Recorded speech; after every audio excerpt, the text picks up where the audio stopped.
They said drugs would make you cool. Go in my room. I just asked you. No, Mom, shut up, Mom. Tell me to shut Leave me up. alone. Get back here. Leave home. Just say it to my face, dude. What? Just say it, dude. What? Come on. Dude. What's wrong with you? Man, forget you guys. Hey, wake up, Cynthia. Pay attention in my class. They said drugs would make you cool. They lied. Find out the truth about drugs. drugfreeworld.org. سلام به دوستان و شنوندگان و بینندگان عزیز. من کلاله طبیب زاده هستم. به برنامه تلنگر یا ویک آپ کال خوش اومدید. از دوستانی که قبلا بیننده یا شنونده برنامه‌مون بودن سپاسگزارم. مجددا خوش آمد میگم. و از کسانی که اولین بار هست برنامه رو میبینن یا گوش میکنن تشکر میکنم و بهتون خوش آمد میگم. امیدوارم که برنامه رو دوست داشته باشید و براتون مفید واقع بشه. چون نیت و هدف اصلی من از اجرای این برنامه این هست که بتونم اطلاعات و ابزاری رو در اختیارتون بذارم که براتون مفید باشه و بتونید واقعا تو زندگی ازش استفاده بکنید. چون یکی از باورهای اصلی من این هست که یک داده صرفا به اندازه‌ای مفیده که بهش ازش استفاده کرد و تو زندگی پیاده‌اش کرد و بتونه یه جوری زندگیتون رو بهتر بکنه. به خاطر اینکه در غیر این صورت دانستن یه داده هر چقدر که ممکنه خوب یا هوشمندانه باشه، اگه نتونه کمکی بهتون بکنه، اگه نتونید ازش استفاده بکنید، دونستنش واقعا چه فایده داره. و برای همین علاوه بر اطلاعات و ابزاری که در اختیارتون میذارم، من هر هفته سعی میکنم مهمونهایی رو تو این برنامه بیارم که داستانه زندگیشون و تجربه‌هاشون رو براتون تعریف کنن که بتونیم از تجربیات اونا یاد بگیریم. چون همونطور که یکی از بچه‌ها در مستند حقیقت در مورد داروها و مواد مخدر که یکی از مطالب ما هست که بیشتر راجع به صحبت می‌کنم گفت لازم نیست که خودمون همه چیزهای بد رو تجربه کنیم تا بفهمیم چه احساسی داره. مثلا مجبور نیستیم که خودمون تصادف ماشین رو تجربه بکنیم تا بخوایم بفهمیم که تصادف با ماشین چجوریه. میتونیم از تجربیات دیگران استفاده کنیم و یاد بگیریم. برای اون دسته از دوستانی که ممکنه برنامه رو تا حالا ندیده باشن و چیزی در مورد مطالب آموزشی ما ندونن که من راجبش صحبت میکنم، یه توضیح مختصر میدم. من برنامه‌ای که معرفی میکنم در اینجا که حدود الان 7 سال و نیم هست باش کار میکنم، اسمش از حقیقت در مورد داروها و مواد مخدر که انگلیسیش میشه The Truth About Drugs. این برنامه توسط بنیاد دنیای عاری از مواد مخدر که یک سازمان غیر انتفاعی هست که مرکز اصلیش در لس آنجلس ولی بیشتر از 100 شعبه در سراسر جهان داره تهیه شده که جامع ترین برنامه غیر دولتی آموزشی و پیشگیری از مصرف مواد مخدر در جهانه. تمام مطالب به 22 زبان مختلف ترجمه شدن، از جمله فارسی که من خیلی افتخار میکنم به فارسی ترجمه داشتنش. این مواد و مطالب آموزشی شامل این دیویدی هستن که هست The Truth About Drugs، حقیقت در مورد داروها و مواد مخدر، که یک داستان واقعی هست از افراد واقعی که جوان که بودن در مسیر مواد مخدر قرار میگیرن، معتاد میشن و اونقدر خوششانس بودن که سالم جون سالم به در بردن و زنده موندن و داستانشون رو دارن تعریف میکنن. این دیویدی 14 فصل داره و 17 تا آگهی خدمات عمومی که من هفته سعی میکنم بستگی به فرصتی که داریم چند تا از این فصل‌ها یک یا دو تاشو و چند تا آگهیشو خدمات عمومی رو بهتون نشون بدیم. و تمام اینها در سایت آینه هم قرار داده شده و قابل دسترسی هستن. 14 تا کتابچه مختلف هم هست که هر کدومشون حقیقت در مورد یک از مواد مخدر رو توضیح میده، مثل ماریجوانا، الکل، کراک و غیره، که این مطالب هم همه به فارسی ترجمه شدن و به زودی میتونن در دسترستون قرار بگیرن. من دلیلی که خودم این برنامه رو خیلی دوست دارم اینه که مبنای کارش اینه که نوجوانا و جوانها رو به حقیقت و اطلاعات درست مجهز بکنه، نه اینکه موعظه‌شون کنه، نه اینکه بهشون بگه فقط بگین نه، یا اینکه بگیم این کارو بکنید این کارو نکنید. چون که در واقع هیچ کس دوست نداره کسی بهش بگه این کارو بکن اون کارو نکن، حتی افراد بزرگسال. مخصوصا تینیجرها که وقتی 13 ساله 12 ساله میشن، اگه بهشون بگین این کارو بکن میرن میکنن، اگه بگین یه کاری نکن بکن میرن نمیکنن. برای همین این که این برنامه بر این اساس هست که حقیقت رو خودتون برید پیدا کنید و بر اساس اون تصمیم بگیرید و من از این پیغامشون، از این مسیجشون خیلی خوشم اومد و بعد دیدم که این برنامه کار میکنه. اولا که پسر خودم کوچیکم وقتی 10 سالش بود این دیویدیو رو وقتی نگاه کرد من گفت مامان اگه هر کس این دیویدیو رو نگاه کنه و هنوز سراغ مواد بره خیلی بعد آدم احمقی باشه. که من هیچ وقت این حرفش یادم نمیره چون که دیدم خودش بر اساس چیزی که دید و شنید تصمیمش رو گرفت که خیلی مهمتر هست تا اینکه بخوایم به یکی بگیم این کارو بکن این کارو نکن. و بعدم اینکه در عرض این 7 سال و نیمی که من با خیلی از بچه‌ها صحبت کردم، با خیلی از پدر و مادرها صحبت کردم و این برنامه رو معرفی کردم، واقعا دیدم که چقدر افراد زیادی تو هر دو این گروه، چه بچه چه بزرگسال، از فهمیدن بعضی از اطلاعات درستی که قبلا نمیدونستن شوک شدن. بچه‌هایی بودن که در سن 12-13 سالگی بعد از دیدن 1 یا 2 فصل این دیویدی اومدن پیش من و گفتن که ما دیگه مواد مصرف نمیخوایم بکنیم.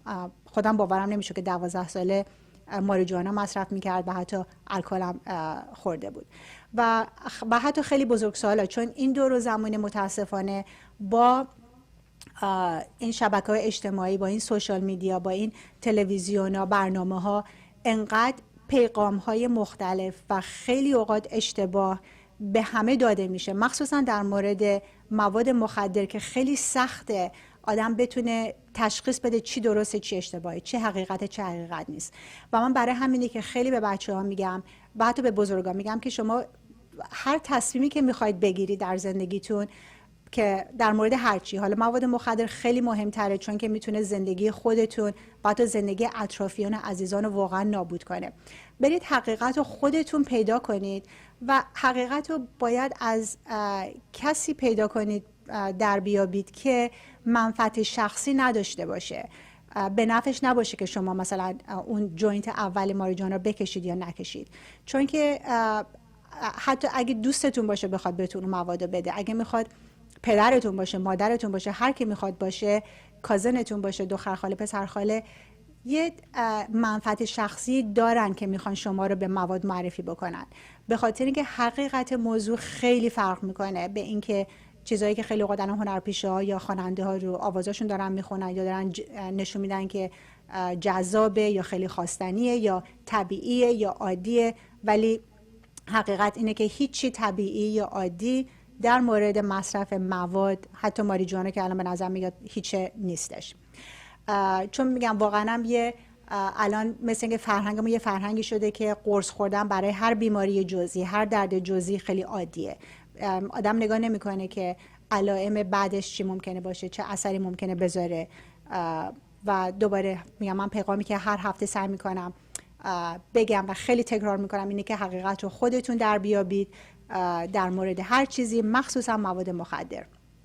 و چون که در واقع زندگی شما برای هیچ کس به اندازه اینکه برای خودتون مهمه مهم نیست. پدر و مادر چرا؟ چون خیلی اوقات، بیشتر اوقات زندگی بچه برای پدر مادر حتی از زندگی خود پدر مادر براش مهمتره. اما من در عرض 7 سال و نیمه چیزایی دیدم، پدر و مادرایی دیدم که نه تنها خودشون رو مواد مخدرن، بلکه بچه‌هاشون رو بهشون مواد مخدر میدن که اونا رو معتاد بکنن. برای همین نهایتاً در نهایت خودتون هستی که باید حقیقت رو پیدا کنید و بر اساس اون حقایق تصمیماتون رو بگیرید.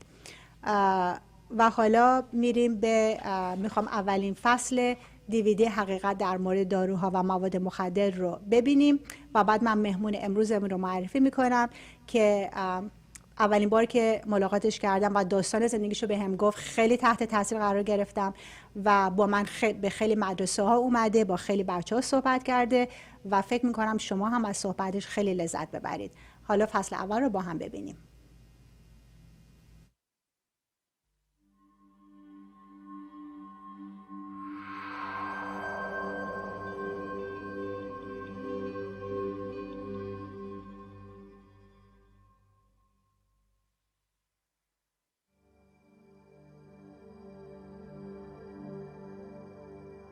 It was around when I was 13 or 14, and you kind of find yourself trying to pick and choose your friends. And also at the same time, you know, you're not really worried about what you want to accomplish at that time, but what people you want to hang out with. I wanted to fit in. Wasn't a popular kid in school, and it made me forget about all that. You know, like, oh yeah, everybody else is doing it, so I'm gonna do it. Friends were doing it. I just wanted to jump right in and have fun. I did drugs because it seemed like it was fun. But it was the cool thing to do. The cool thing to do was to get high, go to parties. Growing up, you know, you struggling. Couldn't deal with life, so I didn't have to deal with life. I wouldn't listen to anyone. I was stubborn. Like as a rebellious thing. This is what the rebel kids were doing. I just wanted to see what it was like. I started experimenting with it. Experimenting with friends. First tried it because I was bored. I was always up to try something new. You know, when I was growing up, we had this program that was just say no, just say no. People are just saying no, but they're not saying why. It's like telling a person no and then they go do it. Sparked my interest on drugs. I knew that they were bad, and I always heard about this addiction, but I didn't know what it meant. That's probably the #1 reason why I did drugs in the first place. I just didn't know.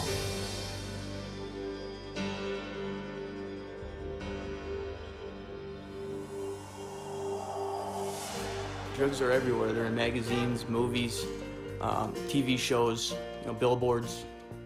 They're all over the place. You know, in the movies they make it look cool, but in real life it's not cool. It's a serious problem. And a lot of times they try to glamorize drugs.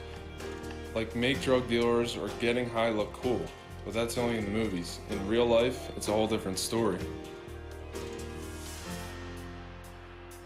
All drugs, whether we're talking about alcohol, marijuana, LSD, these are all essentially poisons. It would depend on the amount that you take. I mean, a lesser amount might just speed you up, make you feel really active. Stronger amount or stronger dosage would act as a sedative, make you slow, sluggish, tired. And even more amounts, it would kill you. You'd have an overdose. Every drug works in these stages. It's only really the amount needed to make the effect that's the difference from drug to drug. A person who's taking drugs, whether for physical pain or just to try and block off any sensations they don't want to feel, those sensations are actually just being pushed away and getting worse and worse. You're gonna be totally numb and just not be able to feel anything. When you take drugs, the drug goes through your bloodstream, and later on in your life, that drug can, you know, come back up and into a flashback when you use the drug. You could have taken LSD one day and like a year down the road, it could come back into effect and you can start hallucinating again. And it's not just LSD, it's every drug. So you can get hit with the effects of a drug even a long time after you stop taking them.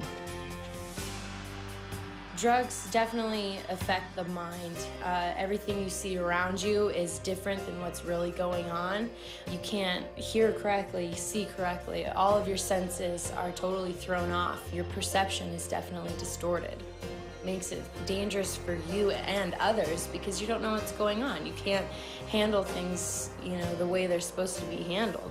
Drugs affect your memory so much. It doesn't matter if you're taking them for a long time or just a short period of time. I know, like, when I first tried studying and stuff more, like, I really couldn't concentrate, couldn't pay attention. I went from, like, a straight A student to, like, you know, a B- student, C student. Then I quit going to school, and I would get really frustrated. It's like your brain won't function. You can't think straight.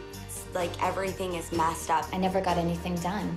I would start on something and I wouldn't finish it. It just didn't happen. It was just unbearable. I couldn't deal with life at all. I couldn't get a job because I was like just out of it completely. My decisions were based off of, you know, what this drug is telling me to do rather than, you know, what I want to do. I got them from friends in school. 2 friends. A friend of mine. My older brother's friends. Bunch of girlfriends, boyfriend, Ex-boyfriend. older guy, my dad, My cousin, my brother, My older sister. older kids. My buddy just said, you know, you can do it every once in a while, it'll be no problem. Told us it was going to be the best thing we've ever done. You can do it once, you'll be fine. It's not gonna hurt you, really. It's just a little pick-me-up. You can't get addicted to it. They said it's not something that you're gonna be taking every day. It's just something that you can take when you wanna have fun. Oh, this is gonna be a fun time. It's a fun drug to be on. Makes you easier to talk to girls. And they said it'll bring you up. It's gonna make you feel different. You're gonna like it, you're gonna feel good. It's all in your face that's the thing to do. All it is taking a drug dealer's word for it. When you're trying to get someone hooked, you'll say whatever you can to get a customer. You're lying for them to believe you so you can make money. I would tell people it's fun, makes you energetic, makes you more likable. It's something, you know, people want to be around. I tell them whatever they wanted to hear in order to pick that first one up. You know, when I was 12 years old, I didn't say, hey, I want to be 24 in rehab. I never said that to myself. You know, but that's what became true, you know, and I never thought about it when I was 13 years old. I started smoking pot. I was that kid that started out with marijuana and played around with certain party drugs, whatnot, and I told myself specifically that I would never do certain things, cocaine, heroin, and it only took a short time for me to finally accept it and be like, okay, I'll try that. I had no idea where it would lead me, to almost dying, to stealing, lying, cheating, ruining relationships. It didn't matter. I didn't get into sports. I didn't get into the clubs. I didn't even go to prom. Left me with living on the streets without a family, you know, and is that what I set out to be? No. You know what I mean? I was just set out to have a good time at college parties. The drugs robbed me of all the pleasure of life. The drugs took away my family. The drugs took away my girlfriend, my friends. I looked back on 5-6 years of my life and saw that all I had done is absolutely just ruined incredible opportunities that I had to have success and hurt all the people around me. It's not just something that's going to affect tomorrow, it's going to affect forever. You don't have to find out everything for yourself. You don't have to find out what a car accident experience is like. Do yourself a favor. Don't fall into the same footsteps as so many other people have. And realize that you could be the guy living under the bridge shooting heroin. You might think you won't get like that. None of us ever did, and we wound up in the same shoes. What I would tell people is just, I would give them my story. I would tell them my exact story. I would tell them a story. A story like mine. Insanity of my story. Ultimately, it comes down to their own decision making. You have to get the facts. Check the statistics. Find out for yourself. Find out for yourself. Find out the actual truth of what these are and what they're going to do to your life. I would just say to anybody, you know, if you're going to do something, you know, if you're really going to do something, go educate yourself on it beforehand. I think there's a lot of truth in that.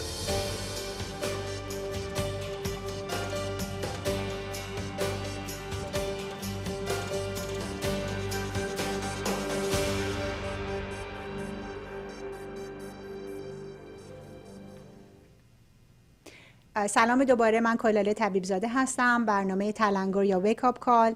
الان فصل اول این دیویدی حقیقت در مورد داروها و مواد مخدر رو با هم دیگه دیدیم که همونطور که گفتم در سایت آینه هم پست خواهد شد، یا میتونید به سایت خودشون www.drugfreeworld.org مراجعه کنید و هر چی خواستین همه فصلاش هم اونجا به انگلیسی البته نگاه کنید. و من حالا میخوام مهمون امروزمون رو معرفی بکنم. اسمش هست انتون جفتا.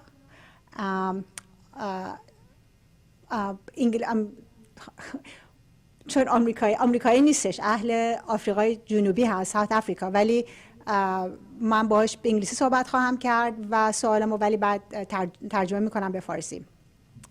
Hi, Anton. Hi, Coco. How are you doing? I'm doing very good, thank you. Good. Thanks for having me. Sure, I have a hard time going back and forth between Farsi and Oh, no, I understand. So, first I want to welcome you to the show. Yeah. Thank you for coming. And so, why don't you introduce yourself, where you're from, I guess how old you are, because you are young, so I think it's good for people to know that you are a young person, and then we'll get into my questions and answers. Yeah, well, my name's Anton Jefta. I'm 32 years old. So I may be young to some, but a little older for others. I'm from Cape Town, South Africa. Cape Town, South Africa. Yeah. Okay. I've been living in LA for about going on 4 years now. Oh, wow. Okay. Yeah. Came here for acting, as most of us do. Come to LA because this is where it's at. Hollywood. To Hollywood, exactly. Although I'm I do a lot of work still back home as an actor. I work on commercial, soap opera, international TV shows, and film in Cape Town as well as LA. Okay. Yeah. Okay, great. So I'm going to translate that. So انتون اهل کیپ تاون مال کشور آفریقای جنوبی هست. حدود 4 ساله که اومده لس آنجلس، هنرپیشه هست، خیلی مدلینگ میکنه توی کشور خودش و اینجا و لس آنجلس اومد به خاطر کار هنرپیشگی و هالیوود. So Anton, can you tell me your what I told the people is that when I first heard your story, I was very impressed of what you did and how you got yourself out of what happened, what you were into. So can you tell us your drug history? I think to understand my drug history, we probably have to start at the beginning. Is that okay? Yeah. I grew up at a time when apartheid, have you heard of apartheid? I think so, yes. It was segregation where people of color weren't allowed into white schools. Okay. Right? This was around the age of 6 or 7 when I Okay. was allowed into a white school for the first time in South Africa. Okay. So for me at that time, already that feeling of like, I think not belonging Okay. somewhere was that first emotion that I recall feeling. Okay. This feeling also like this carried on with me towards like my teens, early teens. Okay. Right. Right. And I think I always wanted to fit in. I wanted to feel as if I belong, as Right. if I was accepted, you Right. know, to feel validated by the group that Right. you hang out with.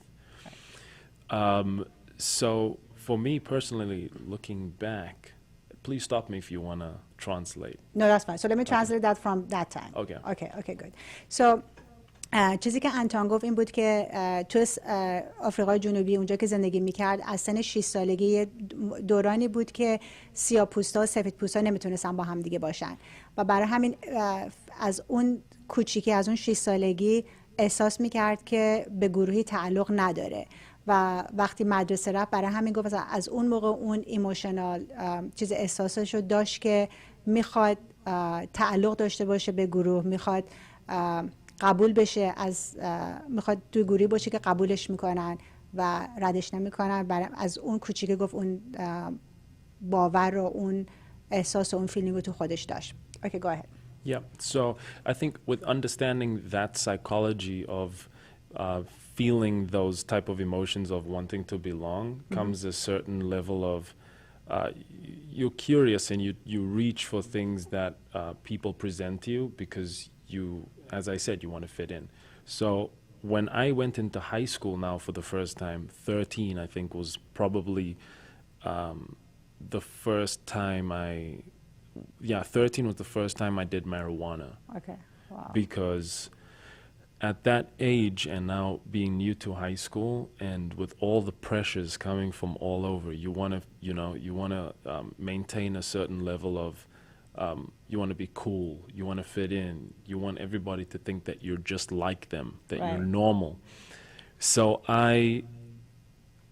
marijuana is it's so in society perfectly gradiented. Sorry for the big word, but it's like it comes in at a perfect level because it introduces you to everything that comes after that, and it gets, believe me, it gets stronger. Whether you realize it or not, marijuana is very innocent, quote Right. unquote.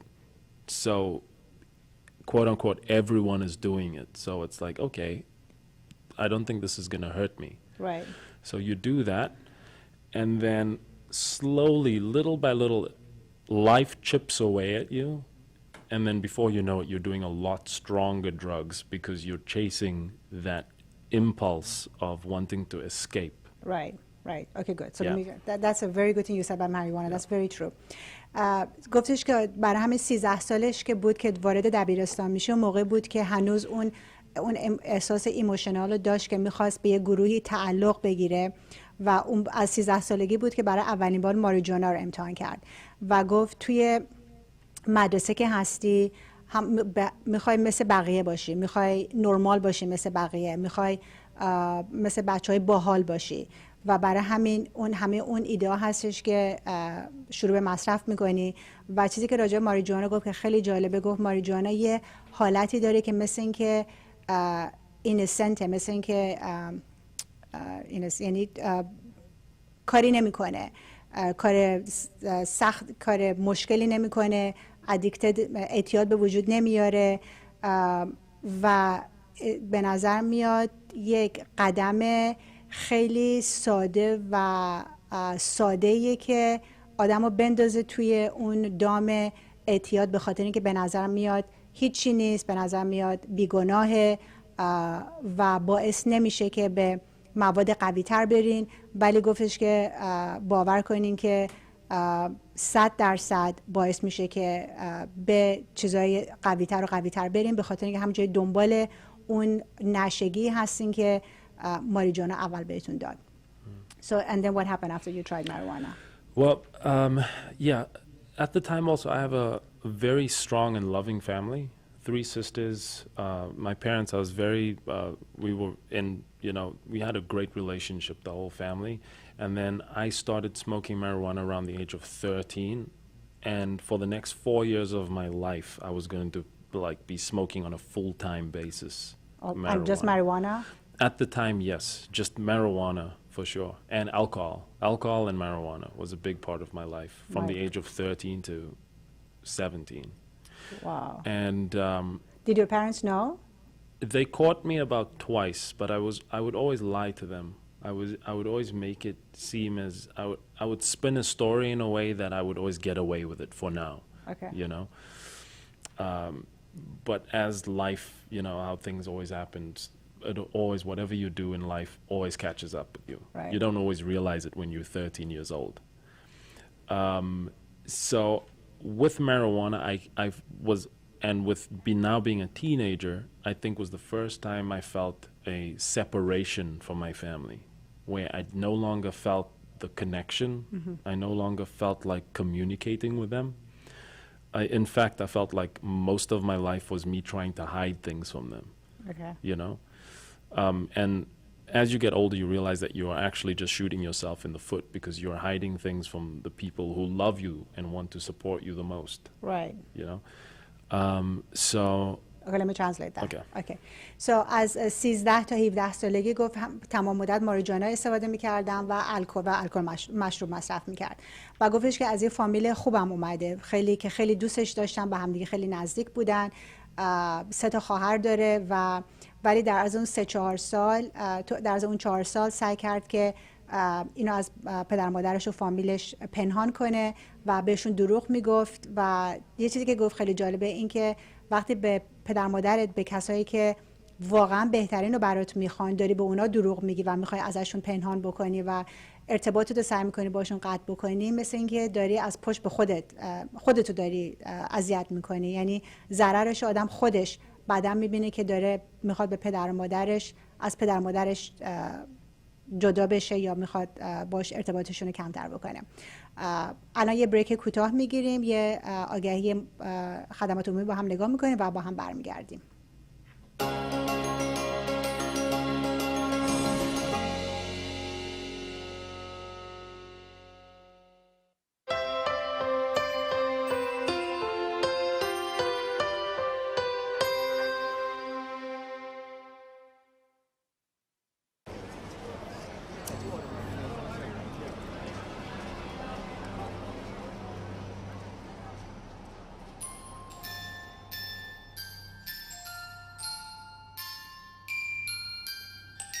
Millions are still exposed to the dangers of secondhand smoke.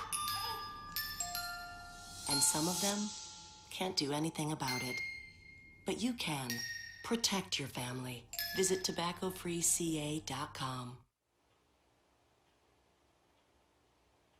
I was diagnosed at 37.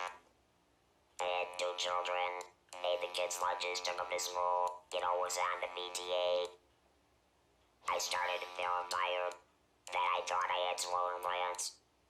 Life was going to change for me pretty quick. Went to the doctor, he put me on an antibiotic. A week later, I started feeling like a lump at the side of my neck. They immediately took an x-ray and said, that's a tumor. They did the biopsy, found out it was cancer, started me on chemo and radiation right away. Since I was so young, I wanted to try to save my voice, and I was okay for about a year. Then I was brushing my teeth, and I spit up some blood. So, back to the doctor, and he's like, next step is, we gotta remove the voice box.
You're going to develop popcorn lung, holes in your lungs, you will die. So? So, don't vape. Unless you want to be that guy with popcorn lung, please, don't vape.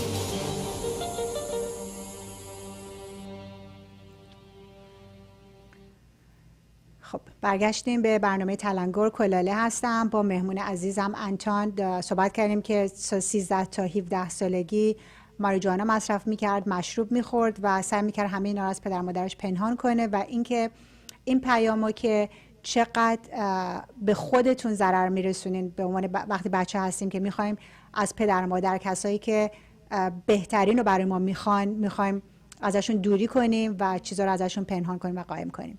So I basically just recap that we ended off when you said you were smoking and you were drinking from 13 to 17 and how it's a huge mistake that you try to separate yourself from the people who love you the most and you want to hide things away from them. Yes. Okay. And yeah, just to recap on that, I was just thinking about this in the break, was that me smoking weed and drinking alcohol was a solution to that problem of not feeling like everybody else, like included, like, you know. Right. And at the age of 13, you don't know that life is going to be throwing more problems at you. So the older you get, you're going to have to find more solutions to more problems. Right. Right? So my solution at 13 was marijuana and alcohol to numb myself so that I wouldn't have to confront reality and people around me. I can just escape. Right. You know? So I actually have a question. So let me translate this real quick and then I want to ask you a question. So یه چیزی که گفت این بود که وقتی مشروب میخورد، وقتی ماریجوانا استفاده میکرد، میخواست به خاطر این بود که میخواست همون به دور تعلق داشته باشه و از اون یه راه حل بود برای مشکلش و بعد دید که هرچی بزرگتر میشی زندگی هی مشکل با آدم نشون میده، یعنی هی مشکل جلوی پای آدم میاد چون زندگی دیگه و مشکلاتت هرچی بیشتر میشن یا مشکلات دیگه به وجود میاد، حالا باید یه راه حلای دیگه برای خودت پیدا بکنی که اون مشکلات رو از بین ببره. So Anton, I have a question because I know some of the parents may think this because this is what I've heard from them, is that they keep saying, as a 12-year-old, as a 13-year-old, what problem could you possibly have? Like, you know, you don't have to worry about rent, you don't have to worry about school money, you don't have to, and what I tell them is, you know, you don't know. I mean, maybe maybe a 12-year-old likes a girl and you know the girl doesn't give her time of the day and that becomes a huge problem for them. But can you let us know, like, what was going through your mind as a 13-year-old that you felt you needed to, that was so bad other than belonging that you wanted to escape by using drugs? I mean, for that, we need to understand each one of us has different realities, right? So me now as a 32, sorry, looking at a 13-year-old, because I'm no longer 13, I can be like, come on, what problems could you possibly have? Right. You know, but in that 13-year-old's mind, his problem to him is the biggest thing in the universe. Right. So for me, I think at the time it was more social problems.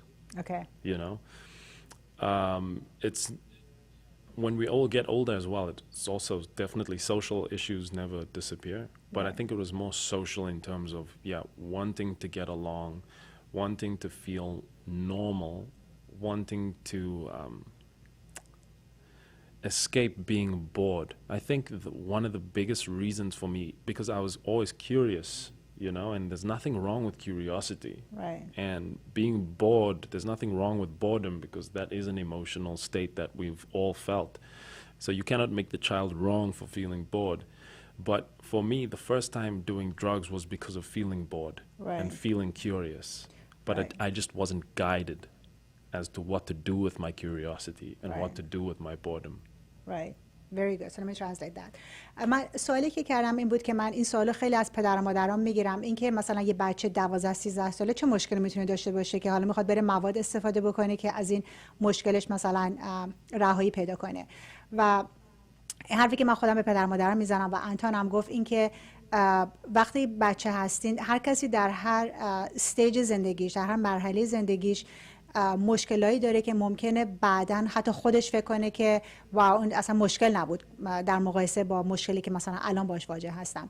ولی هر کسی تو اون موقعیتی که هست، هر مشکلی که جلو پاش باشه تو اون لحظه براش بزرگترین مشکل میتونه باشه. و من همیشه به پدر و مادرام میگم که ممکنه که با بچه‌هاتون باید صحبت بکنین، باید باشون کامپشنت باشین که ببینین، درک بکنین دنیاشون و حرفاشون و اینا رو، که آره بالاخره هر کسی در هر موقعیتی یه مشکلی داره که میخواد یه جوری با اون مشکلش سر کله بزنه، کنار بیاد. و متاسفانه اگه حالا طوری که انتون گفت این بود که کنجکاو بود، حوصله‌اش سر میرفت، مثلا بورد میشد و این و آره خیلی اوقات بچه‌ها به خاطر کنجکاوی، به خاطر اینکه کار دیگه ندارن بکنن، حوصله‌شون سر رفته، میخوان برن یه کار هیجان انگیز بکنن و میخوان برن مثلا میرن شروع میکنن مواد مخدر مصرف میکنن. Okay, great. So go ahead. Yeah, so I think you speak about a parent, what a parent can do, and I think the best thing a parent can do for the child at that age is to not make them wrong by invalidating their problems. You know, you need to acknowledge their problems, get on their level and show them that you understand that this is what they're going through. Right. Parents sometimes, and I don't blame them, but they have a tendency to, like, when a child originates a problem, they're like, they just, you know, invalidate it, throw it away, come on, please. Right. Like, you know, because they've got all their problems of their own that they need to handle. Right. But sometimes you just need to be like, hey, like, I get it. I understand. 13, it's a rough age, you know. Oh my God. I know. That's a very good point. Let me translate that.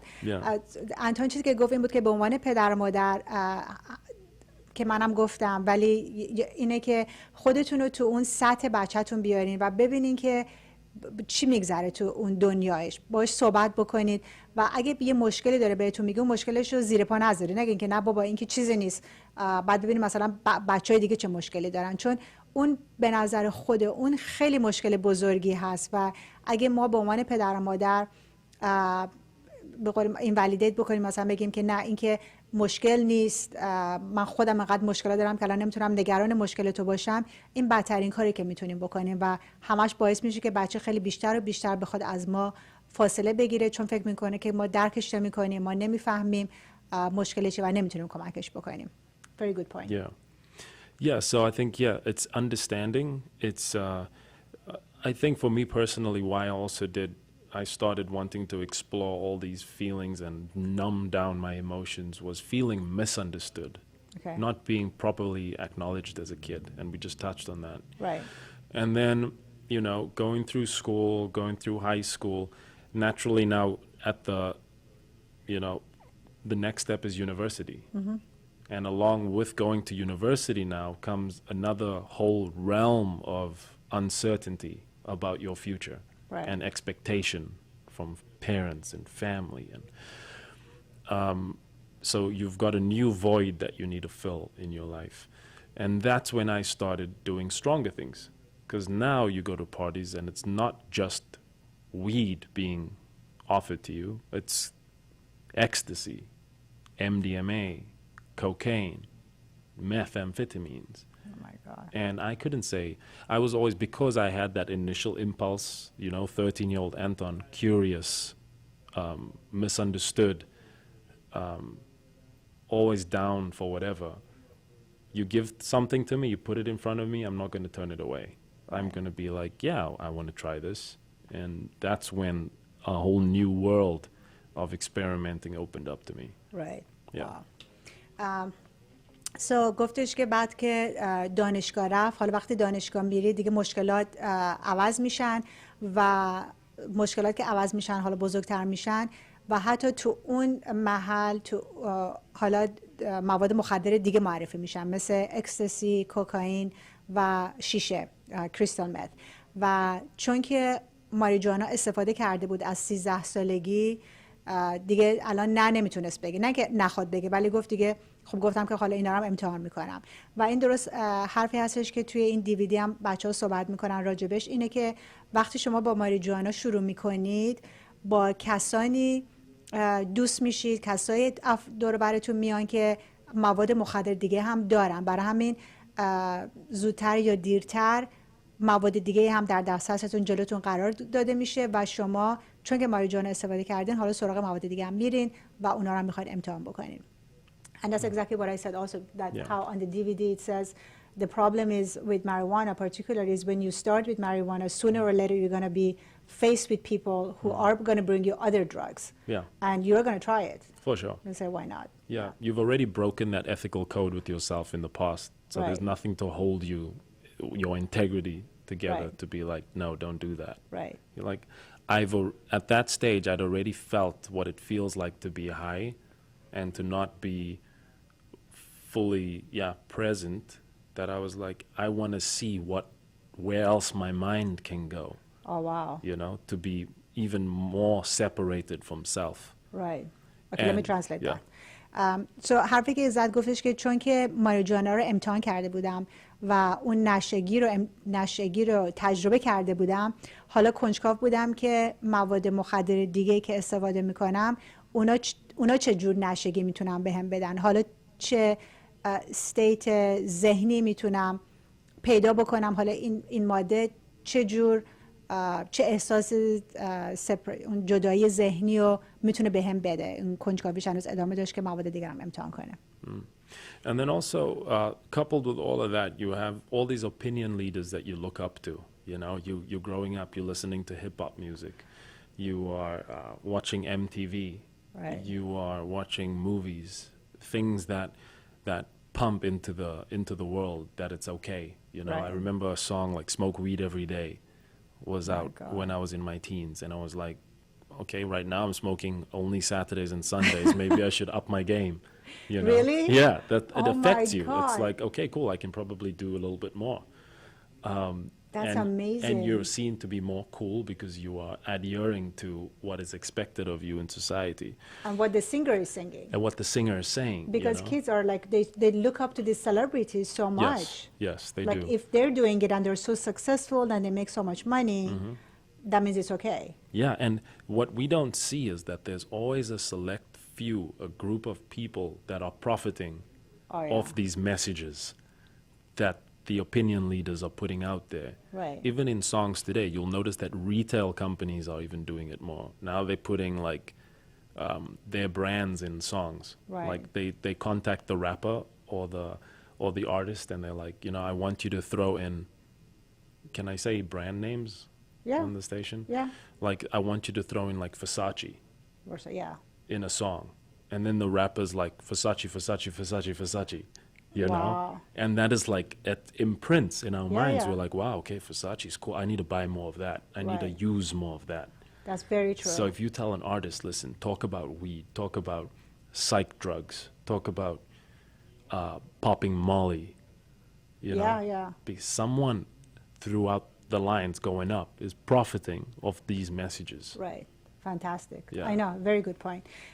حرفی که چیزی که داریم میگیم گفتش که یه گروه آدمایی هستن که از این اعتیاد مردم خیلی دارن منفعت میبرن و خیلی دارن پول در میارن، ثروتمند میشن.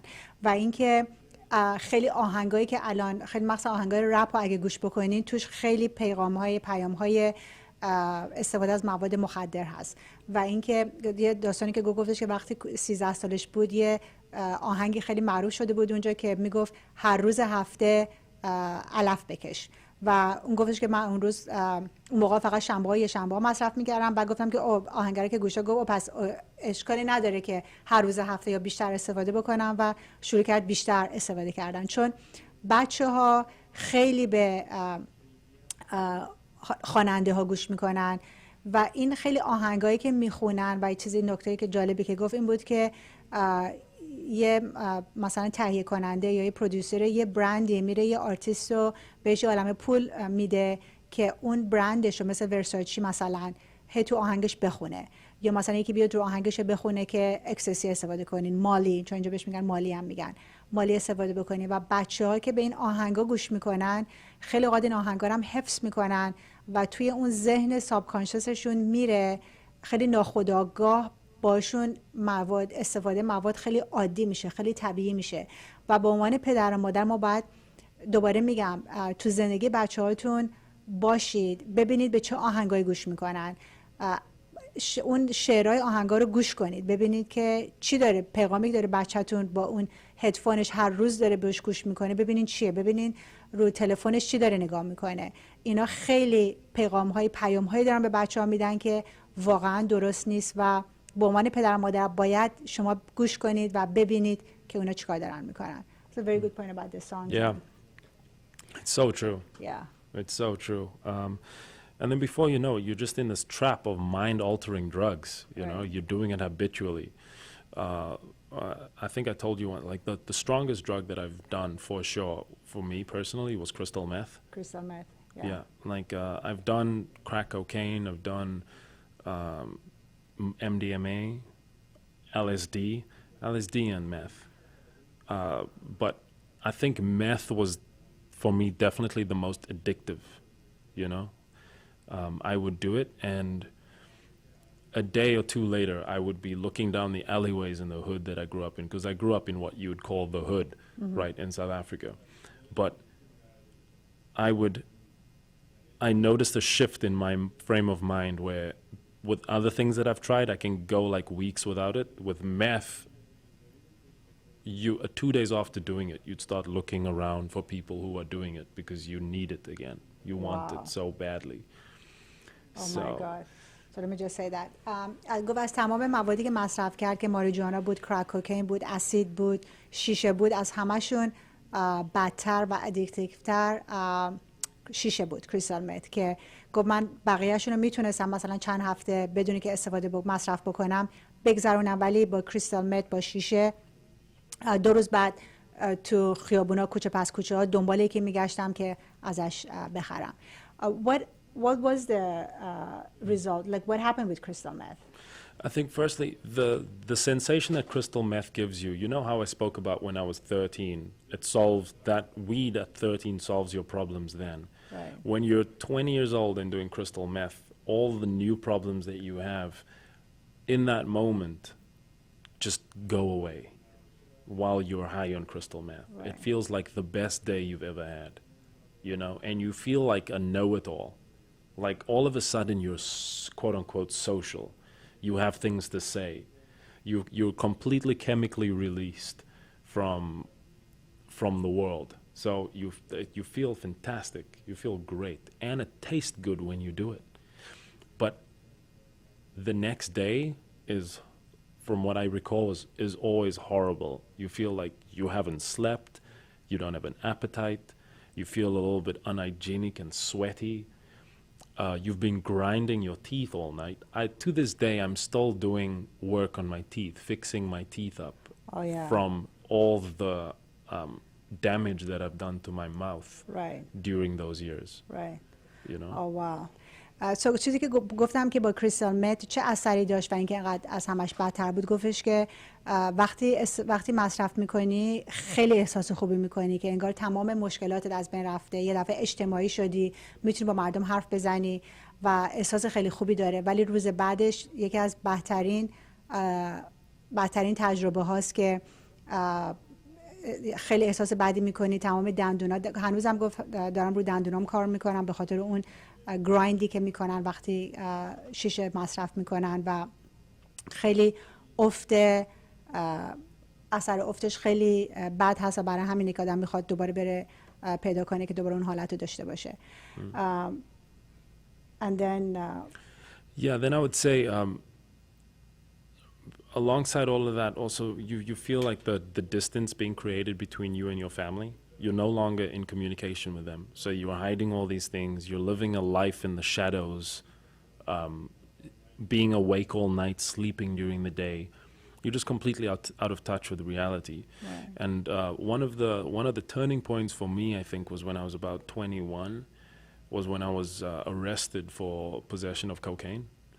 And South Africa is not a place you want to be arrested. If you Google what the prisons look like, right?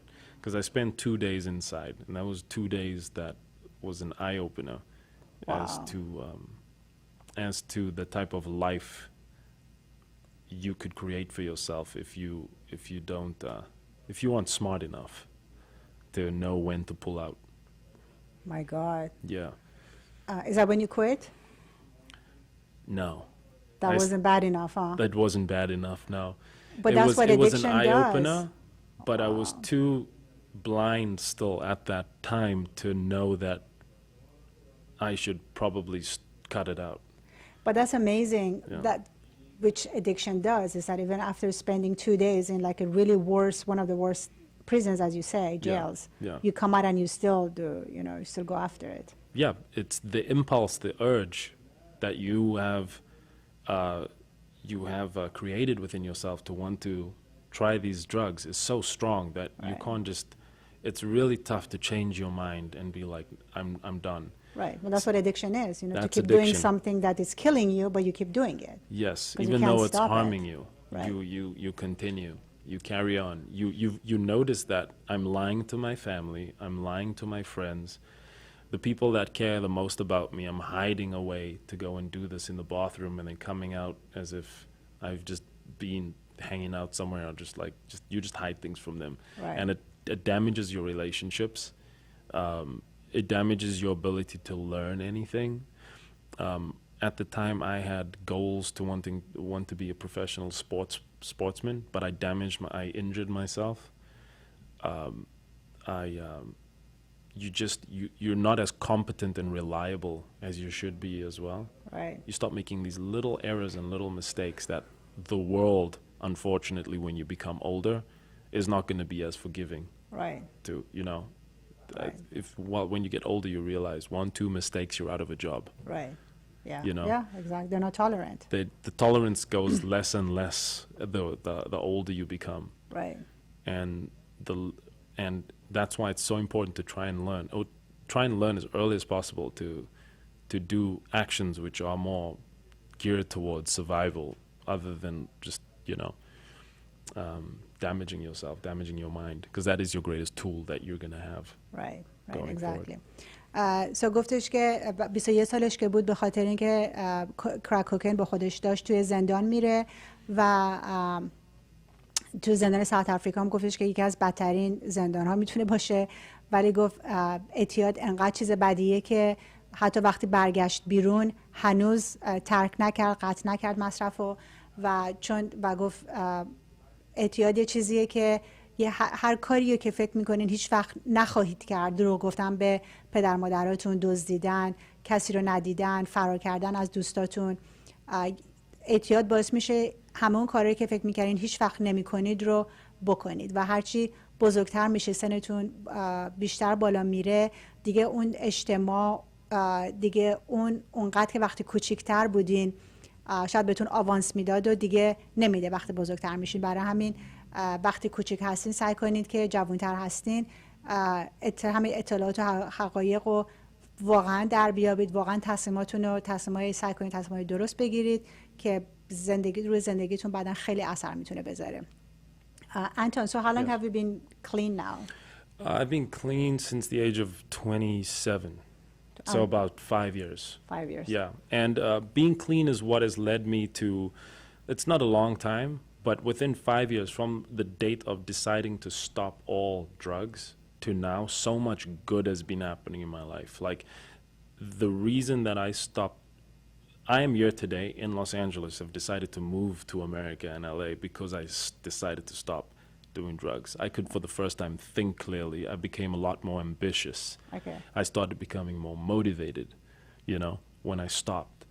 But when you're doing it, you're just too clouded. Right. You're way too clouded to want to think outside of the box. Right. You know, this is where life is and this is where life ends. Right. So, Very true. yeah, it's about five years clean. Well, fantastic. Everything, yeah. And I mean, the truth about drugs is I heard about it for the first time in South Africa before moving to LA. That's when I saw it for the first time, and you guys have been doing. That's the one of the only campaigns that I've seen that actually stick to their guns. Yeah. And that actually really cuts to the truth about it, because there's no. I don't think there's quite an incentive for you guys, you know, financially to want to do this. Right. You know, you want to be out of a job. Yeah. You want to actually, your pure motive is to get people to just see the truth. Right. About drugs, and there's very few of you guys out there who do it the right way. Right, so, exactly. Good job. Yeah, it is a great program. So چیزی که گفت 5 ساله که پاک هستش و مواد استفاده نمیکنه و از اون موقع بود که تونست خیلی خوب بتونه تصمیم بگیره که زندگیشو میخواد چیکار بکنه، خوب فکر بکنه و اون موقع بود که اومد به لس آنجلس و کار اکتینگ میکنه، هنرپیشگی میکنه و خیلی موفق شده که وقتی که مواد استفاده میکنین، وقتی که معتاد هستین، اصلا آدم نمیتونه فکر بکنه که فرداش چیکار میخواد بکنه، آیندهشو چیکار میخواد بکنه، ولی وقتی قطع کرد اون موقع تونست ببینه که با زندگی چیکار میخواد بکنه و دنبال هدفش بره و خیلی موفق بوده. و به پایان برنامه‌مون رسیدیم. ممنونم که با ما بودید. امیدوارم که از برنامه امروز خوشتون اومده باشه و براتون مفید بوده. خوشحال میشیم که نظراتتون و سوالاتتون رو از طریق info@ina.org با همون در میون بذارید و اگه اطلاعات بیشتری در مورد این برنامه میخواین، حقیقت در مورد دارو و مواد مخدر، میتونید به سایت خودشون www.drugfreeworld.org اونجا این اطلاعات رو در بیابید. هفته خیلی خوبی داشته باشید. خیلی از مهمونمون انتون تشکر میکنم. Thank you for being with me, Anton. Thanks for having me. Sure. I hope you come back. I will. I'd love to. Great. هفته خیلی خوبی داشته باشید. تا برنامه دیگه، خدا نگهدار. They said acid would help me forget my problems. There's a separate universe inside each and every one of us. You kill him. I'm not gonna kill him. Reality is the prison of the mind, and when we die, black holes of our mind open up, and we're forced through the gates to infinite insanity. They said LSD would help me forget my problems. They lied. Find out the truth about LSD. drugfreeworld.org